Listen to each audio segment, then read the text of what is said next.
नमस्कार, आप देख रहे हैं खबर समय चुनावी हलचल के साथ। एक बार फिर मैं सोनी शर्मा के साथ जुड़ चुकी हूं और विस्तार में चर्चा करेंगे राजनीतिक हलचल पे। लगातार ये हलचल जो है बीते वक्त के साथ बढ़ता जा रहा है। उम्मीद की जा रही थी कि आज भारतीय जनता पार्टी के कैंडिडेट की घोषणा शाम तक कर दी जाए, लेकिन अभी भी सस्पेंस बना हुआ है। लेकिन इस बीच में एक बड़ा सवाल यह आ रहा है कि चुनाव के वक्त ठीक 80 लाख नगद रुपए बरामद किए गए हैं। कहीं ये पैसे हवाला के तो नहीं? क्या कहेंगे सोनी जी? देखिए, इस बात से पूरी तरह इनकार नहीं किया जा सकता है कि ये पैसे हवाला के हैं अथवा के, क्योंकि मामले की जांच चल रही है। और आप जानते हैं कि इलेक्शन के वक्त इस तरह की पुलिस विशेष निगरानी रखती है, सुरक्षा बल विशेष निगरानी रखी हुई है कि किसी भी तरह काला धन कह सकते हैं, हवाला एक तरह का काला धन भी आप कह सकते हैं कि काला धन न आए जिनका दुरुपयोग चुनाव में हो सके। और इसके लिए लगातार सख्ती जारी है। आप देख रहे हैं कि आए दिन जो सिलीगुड़ी के प्रमुख चौक है उन पर पुलिस और जो सुरक्षा बल है उनकी संयुक्त रूप से कार्रवाई चल रही है। आने जाने वाले वाहनों को भी देखा जा रहा है। और 80 लाख रुपए सिलीगुड़ी में मिलना ये कोई छोटी रकम नहीं है आज की तारीख में, बता दे रहा हूँ। क्योंकि बॉर्डर एरिया है तो इस तरह की खबरें जो है पहले भी आती रही है। काफी बड़ी तादाद में नगद रुपए बरामद किए गए, तो कितना नहीं सही होगा इसको हवाला से जोड़ना? देखिए, अभी जब चुनाव का समय है तो इसे कहा जा सकता है कि ये एक तरह से हो सकता है हवाला का पैसा, क्योंकि चुनाव के वक्त आप जानते हैं कि इस तरह का धन जो है वो कहीं ना कहीं पर्दे के पीछे से हो या लगाया जाता है। हालांकि इसके बाद प्रशासन काफी सक्रिय हो गया। आपसे बता दूं मन्नू, प्रशासन बहुत सक्रिय हो गया। प्रशासन ने कल भी छापेमारी की थी और प्रशासन ने आज भी छापेमारी की है। आपसे बता देता हूं, कई इलाके पुलिस ने माफ कीजिएगा आईटी, जो हमारे पास सूचना उसके अनुसार आईटी विभाग ने भी आज कई जो हवाला से जुड़े व्यापारी हैं उनके यहाँ पर आज छापेमारी की है। और जो हमारे पास सूचना उसके अनुसार पांच जगहों पर आज छापेमारी की गई है। इसमें कह सकते हैं कि खालपड़ा नया बाजार एरिया के खालपड़ा के जो बिजनेस हब माना जाता है, हब बिजनेस हब भी कह सकते हो आप, साथ ही गुप्त रूप से कह सकते हो कि हवाला से जो जुड़े हुए लोग हैं, क्योंकि हवाला का काम तो होते हैं, सभी जानते हैं। तो खालपड़ा से 3 जगह पर जो छापेमारी की खबर है और एक सेवक रोड से खबर है और एक एसएफ रोड से छापेमारी की आज खबर है। ये एक सबसे बड़ी बात है जो आईटी विभाग द्वारा आज ये कार्रवाई की गई है। और इसके तार वहां से बिल्कुल जुड़े हुए हैं, क्योंकि 80 लाख रुपए जब कल बरामद हुए थे उसके बाद सक्रियता से लग गया था इससे संबंधित विभाग। कई विभाग जो है अभी इलेक्शन विभाग भी है, आईटी वाले भी है और भी जो है वो सारे विभाग जांच में लगे थे। और उसी की परिणति हुई कि आज 5 जगह पर छापेमारी की गई। अब हालांकि इनमें क्या हुआ नहीं हुआ उसकी जानकारी हमारे पास नहीं है। हालांकि कल जो छापेमारी हुई थी इस बरामदगी के बाद एक खालपड़ा के एक व्यापारी के यहाँ पर छापेमारी की गई थी। हालांकि उसमें कुछ बरामद नहीं हुआ था, कुछ ऐसी चीजें नहीं मिली थी। लेकिन आज फिर 5 जगहों पर जो व्यापारिक सूत्र है उनके पास हमारे पास जो खबर आई उसके अनुसार 5 व्यापारियों के यहाँ आज छापेमारी की गई। हालांकि हमारे पास नाम भी है, लेकिन हम नाम नहीं डिस्क्लोज करना कोई उचित नहीं होता है, क्योंकि हमारे पॉलिटिकल एडिटर सोनी शर्मा लगातार हमारे साथ बने हुए हैं। राजनीतिक हलचल उठापटक के बीच में हम आपसे हर शाम जुड़ते हैं दिन भर के पॉलिटिकल हलचल के साथ। और कल 80 लाख रुपए कैश बरामद किए गए थे। उसके बाद अटकलें तेज हो गई थी बाजार में कि कहीं ना कहीं ये पैसे हवाला के हो सकते हैं, जिनका इस्तेमाल आने वाले विधानसभा चुनाव में किया जा सकता है। और उसके बाद विभाग जो है वो तत्पर हो गई, ज़्यादा एक्टिव हो गई और इसी के फलस्वरूप आज भी विभिन्न जगहों पे छापामारी की गई है। 5 विभिन्न जगहों पे छापामारी की गई है और उनमें से भी कुछ जगहों पे एक अच्छी खासी रकम मिली है। लेकिन सोनी जी, एक और सवाल जो इस वक्त परेशान करने वाली है लोगों को कि बीजेपी ने आज भी निराश किया। उम्मीद लगाई जा रही थी, अटकलें थी कि आज शाम तक घोषणा कर देंगे वो अपने कैंडिडेट की।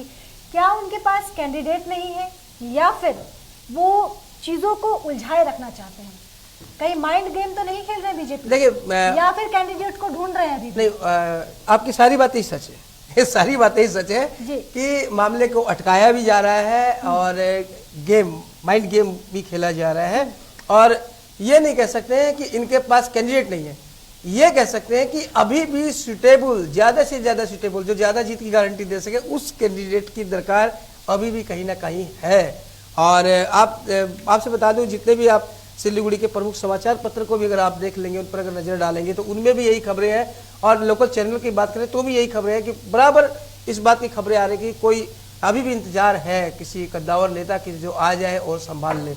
और 3 सीटें, और उनकी तरफ से भी कहा गया है, पार्टी की तरफ से भी एक बयान में कहा गया है कि हालांकि लेट हो रही है और प्रचार जो है वो भी काफ़ी ढीला है, लेकिन जल्दी ही इसकी 1-2 दिनों में घोषणा कर दी जाएगी। हालांकि 1-2 दिन करते करते बहुत दिन बीत गए हैं और अन्य पार्टियां जब इस दौड़ में आगे निकल रही है तो भारतीय जनता पार्टी अभी तक अपना कैंडिडेट भी घोषित नहीं कर पाई। और सबसे बड़ी बात यह कि जिसे कहा जा रहा था कि और जो लोग अभी ले गए हैं उनको टिकट दी जाएगी, उनके मामले में भी फिलहाल ब्रेक लग गया है।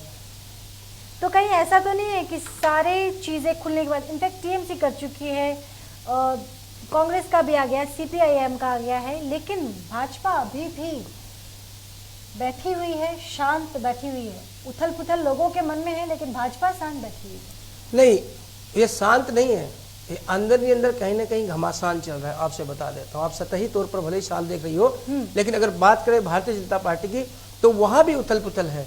वहां भी मैंने कल भी कहा था ये बात कि इतना शांत न समझिए। अगर लोग बाहर से आ रहे हैं, उनका स्वागत हो रहा है, तो अंदर ही अंदर कहीं ज्वाला भी बाहर से जो लोग आ रहे हैं तो इससे क्या अंदर फूट पड़ रही है? अंदर फूट पड़ रही नहीं है। देखो, इस बात से अभी हम कैसे कह सकते हैं फूट पड़ रही है? ये तो जब आएंगे, कुछ दिखाई देगा प्रतिक्रिया, उसके बाद ही हम कह पाएंगे। लेकिन जो सूत्र बताते हैं अंदर ही अंदर इन फैसलों का कहीं ना कहीं पूरा स्वागत नहीं किया जा रहा है। हालांकि पार्टी गाइडलाइन मान के लोग चुप हो, रोष प्रकट नहीं कर रहे हो या इंतजार कर रहे हो कि जब सही मौका आने दीजिए, क्योंकि इससे पहले अन्य पार्टी में भी जो टूट हुई में कहीं इस तरह की बातें नहीं थी, लेकिन जैसे ही नाम घोषित हुई टूट फूट शुरू हो गई, तो इस तरह की बातों का सामना करना पड़ सकता है, कोई बड़ी बात नहीं है।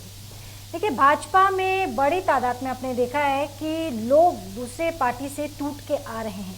किन कारणों से आ रहे हैं ये फिलहाल कहना मुश्किल है, लेकिन जो खबरें हमारे पास आ रही है, जब हम लोगों से बात करते हैं, कुछ पार्टी के कार्यकर्ताओं से भी बात करते हैं, तो बहुत ज़्यादा इस चीज़ का स्वागत नहीं करते हैं, क्योंकि उनको भी लगता है कि कहीं ना कहीं उनकी गद्दी जो है वो खिसक ना जाए या उनसे छिन ना जाए। ये भय ज़रूर लोगों को सता रहा है। बहरहाल एक अगला सवाल करेंगे कि आने वाले विधानसभा चुनाव में भारतीय जनता पार्टी के कई बड़े स्टार प्रचारक हैं। आप स्मृति ईरानी को ले लीजिए, तेजस्वी सूर्या को ले लीजिए, योगी जी को ले लीजिए, इनके पास तमाम बड़े चेहरे हैं। आपको क्या लगता है कि अपने नॉर्थ बंगाल में अभी तक कोई ऐसा चेहरा नहीं आया है? आया तो नहीं है, लेकिन आने की पूरी संभावना है। अगर भाजपा सूत्रों की बात करें तो योगी और मोदी दोनों को ही लाने की यहाँ तैयारियां चल रही है। हो सकता है कि राजनाथ सिंह को भी यहाँ पर बुलाया जा सकता है। और जो विपक्षी दल है उनके पास ममता तो है ही, साथ ही इसके अलावा भी और जो अन्य पार्टी के बड़े जो नेता हैं उनको भी लाने का प्रयास चल रहा है।